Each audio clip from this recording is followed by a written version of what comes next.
কবি পার্থশাখা অধিকারী লেখা কবিতা অসহায় তুমি।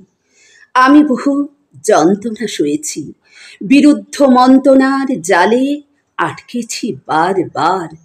এ সংসার আমাকে বহুবার টেনেছে, কখনো নারী পুরুষ, কখনো কখনো শিখণ্ডী রূপে জেনেছে।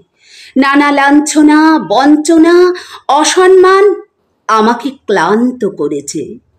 কখনো দিগ্ভ্রান্ত পশুর মতো ছুটেছি অরণ্যে, জেলেছি বর্ষার বিক্ষিপ্ত ক্রন্দনে।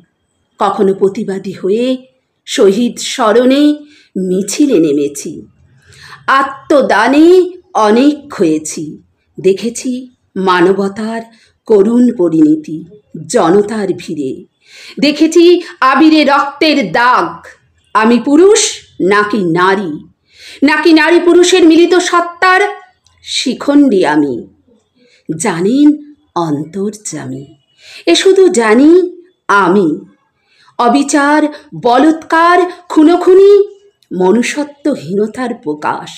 সহমর্মিতা, সততা, বিশ্বাস মানবতার দায়।